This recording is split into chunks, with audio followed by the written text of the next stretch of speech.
برا سلوک تو نہیں کرتی، وہ تمہیں ٹائم پہ کھانا بھی دیتی ہے، تمہارے کام کرتی ہے، تمہیں کسی چیز کی کمی تو نہیں ہوتی۔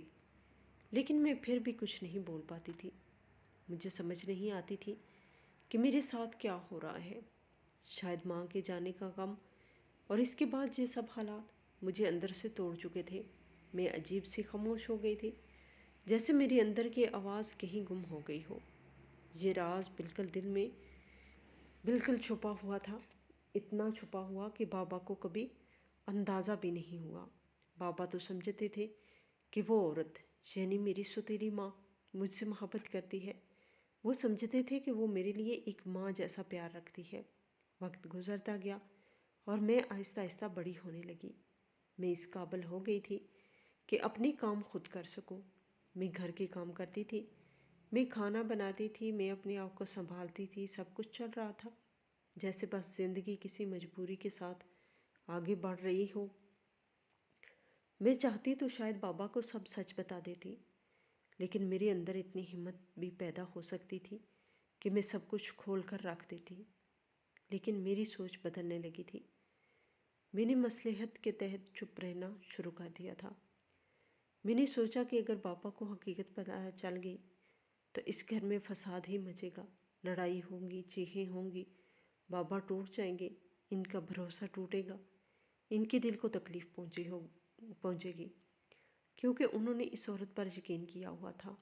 وہ یہ برداشت نہیں کر سکیں گے کہ جس کو وہ اپنے گھر کا حصہ سمجھ رہے ہیں وہی ان کی بیٹی کو دکھ پہنچا رہی ہے۔ میں نے سوچا اگر میں بولوں گی تو سب سے زیادہ دکھ بابا کو ہوگا، اور میں اپنے بابا کو کسی تکلیف میں نہیں دیکھ سکتی تھی۔ لیکن ایک دن وہ واقعہ ہوا جس نے میرے دل کو اندر تک جلا دیا۔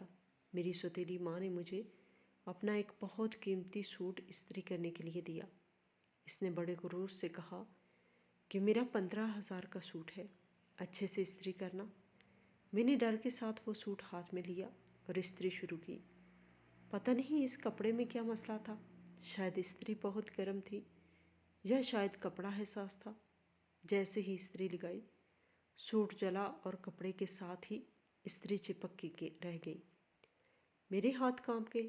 میں نے گھبرا کر استری اٹھائی ہی تھی کہ غزالہ نے مجھے دیکھ لیا۔ میں جھوٹ بھی نہیں بول سکتی تھی کہ یہ مجھ سے نہیں ہوا، کیونکہ سب کچھ اس کی آنکھوں کے سامنے ہوا تھا۔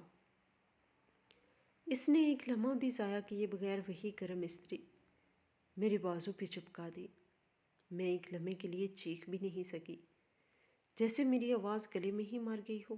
میری جلد جلنے کی بو پھیلی تھی اور میں درد سے کانپ رہی تھی، لیکن اس نے کچھ بھی محسوس نہیں کیا۔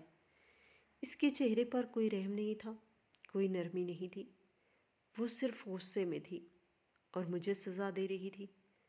بازو چلنے کے بعد اس نے مجھے سخت لہجے میں کہا کہ اپنے باپ سے یہ سب چھپا کے رکھنا، اگر ذرا سا بھی ذکر کیا تو مجھ سے برا کوئی نہیں ہوگا۔ وہ دن میری زندگی کا سب سے برا دن تھا۔ میں درد سے تڑپ رہی تھی، میری جلد لال پڑ رہی تھی، چھالے بن رہے تھے اور میری آنکھوں سے آنسو رک نہیں رہے تھے۔ جسمانی تکلیف کی تو مجھے عادت ہو گئی تھی۔ میں نے تو بخار میں بھی سارے گھر کے کام کیے تھے۔ میں نے سردی میں پانی میں ہاتھ ڈال کر برتن دھوئے تھے۔ میں نے بھوک میں بھی چولہا جلایا تھا۔ لیکن اس دن جو تکلیف میرے دل کو پہنچی تھی، اس کا کوئی علاج نہیں تھا۔ اس دن مجھے پہلی بار احساس ہوا کہ جسم کے زخم تو شاید بھر بھی جائیں، لیکن دل کا زخم ایسا ہوتا ہے جو انسان کے اندر کہیں بہت گہرا بیٹھ جاتا ہے اور پھر کبھی بھی پوری طرح نہیں بھرتا۔ جلنے کا نشان اتنی جلدی نہیں جاتا، اسی لیے کئی دن گزر جانے کے باوجود بھی وہ گہرا سیاہ نشان میری بازو پہ موجود تھا۔ میں اسے دوپٹے سے چھپاتی پھرتی تھی، کبھی آستین نیچے کر لیتی تھی، کبھی ہاتھ پیچھے کر لیتی تھی، لیکن وہ پھر بھی نظر آ ہی جاتا تھا۔ ایک دن میں بابا کے لیے چائے بنا رہی تھی۔ بابا ہمیشہ حیران ہوتے تھے کہ میں اتنی اچھی چائے کیسے بنا لیتی ہوں، اتنا اچھا کھانا کیسے بنا لیتی ہوں۔ وہ کہتے تھے کہ یہ سب میں نے تمہیں کب سکھایا ہے، تمہیں یہ سب کس نے سکھایا ہے؟ اور میں مسکرا کر کہتی تھی کہ مجھے شوق ہے۔ جبکہ حقیقت یہ تھی کہ مجھے یہ سب شوق نہیں، حالات نے سکھایا تھا۔ میں نے یہ سب مجبوریوں میں سیکھا تھا۔ میں نے چائے بنا کر کپ ان کے آگے رکھا تو میری آستین ذرا سی اوپر ہو گئی اور جلنے کا وہ بڑا سا نشان ان کی نظر میں آ گیا۔ 5 سے 6 انچ کا گہرا نشان تھا۔ وہ چونک کر بولے، یہ کیا ہو گیا؟ یہ کیسے ہوا؟ کب ہوا؟ تم نے مجھے بتایا کیوں نہیں؟ یہ تو جلا ہوا ہے۔ میں نے جلدی سے کہا، ہاں، کام کرتے ہوئے تیل گر گیا تھا۔ بابا نے کپ رکھتے ہوئے غصے سے کہا، مجھے بیوقوف بنا رہی ہو؟ یہ تیل کا نشان نہیں ہے، یہ تو استری کا نشان ہے، بالکل استری کے اگلے حصے جیسا نشان ہے۔ یہ کس نے استری تمہارے بازو پہ لگائی ہے؟ استری ایسے کون لگا سکتا ہے؟ میری بیٹی پر۔ یہ کس کی جرت تھی؟ بابا کی آواز بلند ہونے لگی۔ آنکھوں میں غصہ بھی تھا اور درد بھی تھا۔ وہ بار بار پوچھتے رہے لیکن میں کچھ نہیں کہہ رہی تھی۔ پھر غصے میں انہوں نے زور سے کہا کہ امبرین، بولتی کیوں نہیں ہو؟ مجھے سچ کیوں نہیں بتاتی؟ میری سوتیلی ماں بھی سامنے ہی موجود تھی۔ اس نے بابا کو غصے میں دیکھ کر فوراً بات اپنے ہاتھ میں لے لی۔ وہ میٹھی مگر جھوٹی آواز میں بولی، میں یہی تو آپ کو بتانے والی تھی۔ یہ پاگل ہو گئی ہے۔ یہ جب غصے میں آتی ہے تو اپنے ساتھ یہی سب کچھ کرتی ہے۔ اس کے جسم پر اور بھی نشان ہیں۔ میں نے آپ کو اس لیے نہیں بتایا کہ آپ پریشان ہو جاتے۔ میں کیا کروں؟ میں اس کا کیسے خیال رکھوں؟ میں تو بہت کوشش کرتی ہوں۔ بابا نے اس کی بات سن تو لی لیکن وہ خود بھی حیران تھے۔ وہ بولے کہ یہ کیسے پاگل ہو سکتی ہے؟ ابھی تک تو ٹھیک تھی، ایک آدھے دن میں پاگل کیسے ہو گئی ہے؟ اس دن مجھے پہلی بار احساس ہوا کہ بابا کی نظر میں میری کتنی اہمیت ہے۔ میں نے دیکھا کہ بابا کا دل میری وجہ سے تڑپ رہا تھا اور مجھے اچانک یہ احساس ہوا کہ میں خاموش رہ کر نہ صرف اپنے اوپر ظلم کر رہی ہوں بلکہ بابا کو بھی تکلیف دے رہی ہوں۔ اگر میں سچ نہ بتاؤں گی تو بابا ہمیشہ غلط سمجھتے رہیں گے اور اس عورت کا جھوٹ سچ بنتا جائے گا۔ مجھے لگا کہ میں نے اپنے ہی بابا کو گمراہ کیا ہوا ہے اور یہ بات میں مزید برداشت نہیں کر سکتی تھی۔ میں نے دل میں فیصلہ کر لیا تھا کہ بابا کو سب کچھ بتاؤں گی۔ میں نے سوچ لیا تھا کہ سچ کو زیادہ دیر تک دل میں دبانا ناممکن ہوتا ہے۔ ایک نہ ایک دن اسے باہر آنا ہوتا ہے اور جب بابا کو دیر سے پتہ چلے گا تو ان کے دل پر اور زیادہ بوجھ بڑھے گا۔ وہ یہ سوچ کر اور زیادہ دکھ محسوس کریں گے کہ ان کی بیٹی اتنی تکلیف میں تھی اور وہ جان ہی نہ سکے تھے۔ میں نے بابا کو بہت مشکل سے سمجھایا کہ بابا، آپ پریشان نہ ہو، میں آپ کو سب کچھ بعد میں اچھے سے سمجھا دوں گی، ابھی نہیں۔ میں نے ان سے کہا کہ کچھ بھی غلط نہیں ہے، آپ بے فکر رہیں۔ میں نے بہت مشکل سے ان کا غصہ کم کیا۔ ان کے چہرے کی پریشانی دیکھ کر مجھے میرا دل بھر آیا، لیکن میں نے سوچا اگر آج بتاؤں گی تو بات لڑائی جھگڑے تک پہنچ جائے گی۔ میں چاہتی تھی کہ بابا سے میں سکون سے بات کروں، پیار سے سب کچھ بتاؤں۔ میں چاہتی تھی کہ وہ میرا دکھ سمجھے، نہ کہ غصے میں آئے۔ اگلے دن بابا کام پہ چلے گئے اور میں نے طے کر لیا کہ جیسے ہی وہ شام کو گھر آئیں گے میں موقع دیکھ کر آہستہ آہستہ پیار سے انہیں سب کچھ بتا دوں گی۔ میں نے سوچ لیا تھا کہ اب نہ میں ڈروں گی نہ میں چھپاؤں گی، سارا دکھ سچ کے ساتھ ان کے سامنے رکھ دوں گی، کیونکہ اب وہ وقت آ گیا تھا کہ سچ سامنے آ جائے، وہ عورت اپنی حقیقت کے ساتھ بے نقاب ہو جائے۔ میں بابا کو سب کچھ بتانا چاہتی تھی۔ میں صبح سے ان کے آنے کا انتظار کر رہی تھی۔ مجھے ہر لمحہ یہی لگ رہا تھا کہ بس بابا آئیں گے اور میں ان کے سامنے بیٹھ کر سب کچھ کہہ دوں گی۔ لیکن پتہ نہیں صبح سے میری سوتیلی ماں نے مجھ پر عجیب سی نظر رکھی ہوئی تھی۔ وہ بار بار مجھے گھور بھی رہی تھی، جیسے اسے اندر ہی اندر کچھ شک ہو گیا ہو کہ میں بابا سے کچھ کہنے والی ہوں۔ اچانک اس نے مجھے ایک لمبی سی لسٹ پکڑائی اور کہا کہ جو کریانے کی دکان سے سارا سامان لے آؤ اور جو چیز جتنی لکھی ہے اتنی ہی لے کے آنا۔ میں نے لسٹ دیکھی تو اس میں اتنی ساری چیزیں تھیں کہ مجھے اندازہ ہو گیا کہ یہ کام جلدی ختم ہونے والا نہیں ہے۔ خیر میں چپ چاپ کر کے گھر سے نکل پڑی۔ میں نے سوچا کہ بابا کے آنے سے پہلے یہ کام ختم کر لوں، کیونکہ بابا کے سامنے تو میں کوئی کام نہیں کرتی تھی، وہ مجھے کام کرنے ہی نہیں دیتے تھے۔ وہ کہتے تھے کہ امبرین ابھی بچی ہے، اسے آرام کرنا چاہیے۔ سامان اٹھانے میں مجھے 2-3 چکر کرنے پڑے۔ میں بار بار جا رہی تھی، پھر واپس آ رہی تھی، پھر دوسری چیز لے رہی تھی۔ میں تھک بھی گئی تھی، لیکن میں نے خود کو سمجھایا کہ یہ سب آج کے بعد ختم ہو جائے گا، بس آج کی محنت ہے۔ خیر میں سامان واپس لے کر آئی تو بابا ابھی تک گھر میں نہیں آئے تھے۔ میں نے اماں سے پوچھا کہ بابا کہاں ہیں؟ وہ فوراً بولی کہ ہاں ان کا فون آیا تھا، وہ کہہ رہے تھے کہ کام کے سلسلے میں 3 دن کے لیے کہیں جا رہے ہیں، 3 دن بعد آئیں گے۔ میں حیران رہ گئی۔ میں نے کہا مجھے تو کچھ نہیں بتایا۔ وہ بولی گھر پر فون کیا تھا، تم گھر پر نہیں تھی، اب کیا تمہیں الگ سے فون کرتے؟ میں حیران بھی تھی اور تھوڑا سا دکھ بھی ہوا تھا، کیونکہ بابا مجھے بغیر بتائے کہیں نہیں جاتے تھے۔ خیر میں نے خود کو سمجھایا کہ کوئی نہ کوئی مجبوری ہوگی۔ میں نے پوچھا کہ یہ سارا سامان فریج میں رکھنا ہے تو اس نے کہا فریج میں نہیں رکھنا، اب سردی آ گئی ہے، سارا کچھ باہر رکھ دو، کچھ خراب نہیں ہوگا، ویسے بھی اس میں چکن تو ہے نہیں جو فریج میں رکھنا لازمی ہو۔ میں نے کہا ٹھیک ہے، اور میں سارا سامان باہر رکھ دیا۔ لیکن مجھے حیرت اس بات کی تھی کہ اس نے خود ہی فریج بند کر کے رکھا تھا۔ کہہ رہی تھی کہ سردیوں میں فریج کی ضرورت نہیں پڑتی، اور حقیقت میں ہمارے اس علاقے میں اکثر سردیوں میں فریج بند رکھنے کی عادت تھی، کیونکہ سردی بہت زیادہ ہوتی تھی اور چیزیں خراب نہیں ہوتی تھی۔ تو میں نے اس کی بات مان لی۔ میں نے زیادہ کچھ نہیں کہا، میں صرف یہ سوچ رہی تھی کہ اب یہ 3 دن کیسے گزریں گے۔ میں نے خود کو دلاسا دیا کہ بس 3 دن کے بعد سب کچھ ٹھیک ہو جائے گا، بابا آئیں گے تو میں سب کچھ بتا دوں گی، پھر بابا اس عورت کو ڈانٹیں گے یا گھر سے نکال دیں گے یا طلاق دے دیں گے، جو بھی بابا مناسب سمجھیں گے، لیکن میں اس سب ظلم سے بچ جاؤں گی۔ میں نے دل ہی دل میں فیصلہ کر لیا تھا کہ بابا سے کہوں گی کہ اب مجھے اپنے ساتھ لے کے جایا کریں، یا پھر مجھے کوئی نوکری کرنے کی اجازت دے دیں تاکہ میں گھر میں نہ رہوں، یا پھر گھر میں کیمرے لگوا دے تاکہ اس عورت پر بھی نظر رکھی جا سکے۔ میں ظلم سے واقعی تھک گئی تھی، اور میں نے کہیں پڑھا تھا کہ ظلم سہنا بھی غلطی ہوتی ہے، کیونکہ انسان اگر ظلم برداشت کرتا رہے تو ظالم کی ہمت بڑھتی جاتی ہے، اسی لیے ظلم سے بچنے کے لیے آواز اٹھانا ضروری ہوتا ہے۔ میں نے ارادہ مضبوط کر لیا تھا کہ میں اب کچھ بھی ہو جائے سچ بولوں گی۔ اس وقت مجھے میرے بابا میرے مسیحا لگ رہے تھے، اور یہ بات حقیقت بھی تھی۔ ان کے علاوہ میرا کوئی اپنا نہیں تھا، وہی تھے جنہوں نے ہمیشہ میرا ساتھ دیا تھا، ہمیشہ میرا خیال رکھا تھا، میرے آسرا تھے۔ بس مجھے صرف ان 3 دنوں کا انتظار تھا۔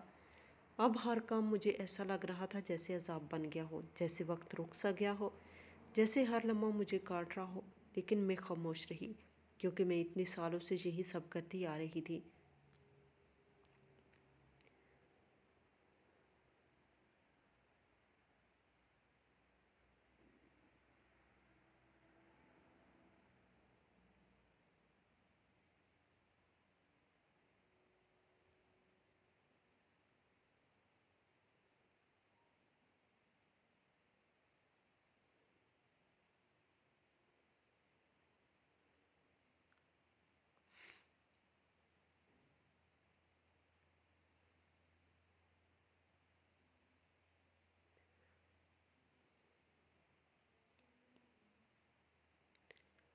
انداز ہی مجھے عجیب لگ رہا تھا، وہ مجھے بالکل بھی فریج کھولنے نہیں دے رہی تھی۔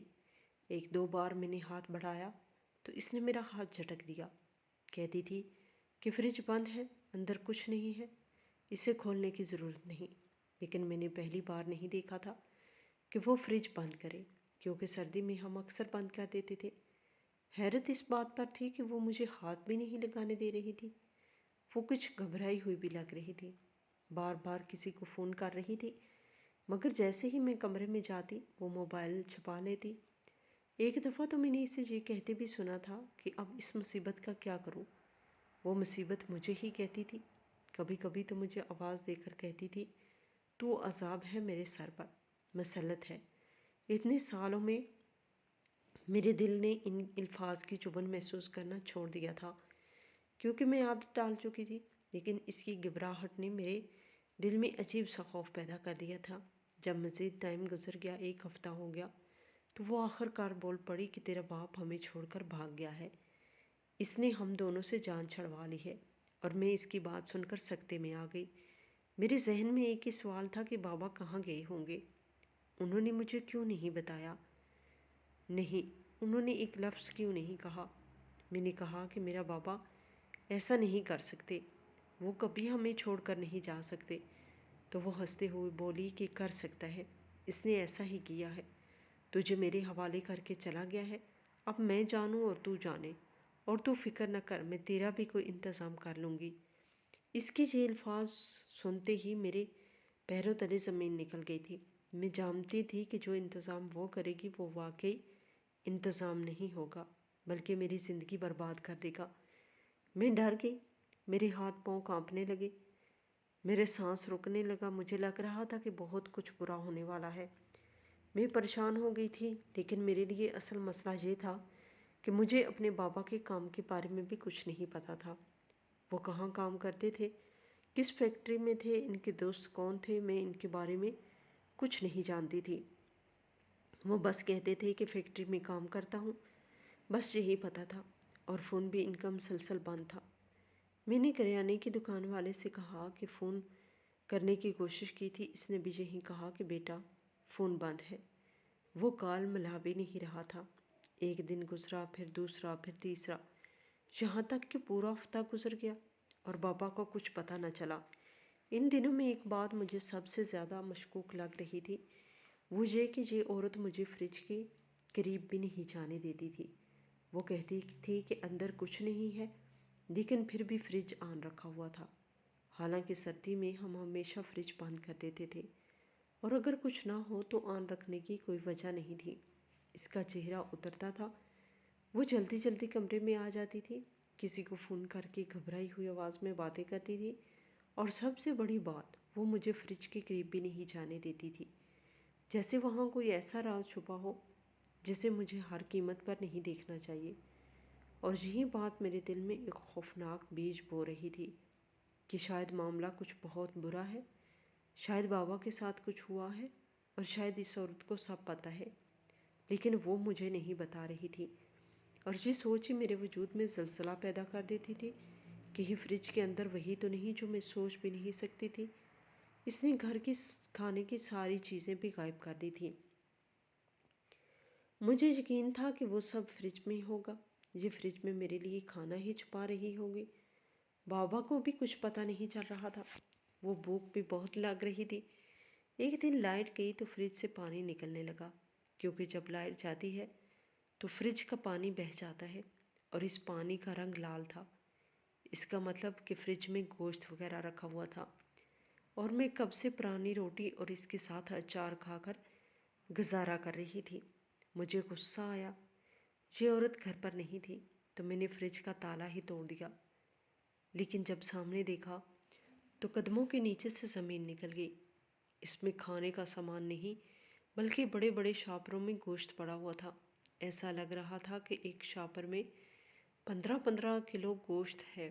میں حیران رہ گئی کہ یہ کیا ہے، لیکن جب میں نے غور کیا تو نہ صرف قدموں کے نیچے سے زمین نکلی، بلکہ سر کے اوپر سے آسمان ٹوٹ پڑا۔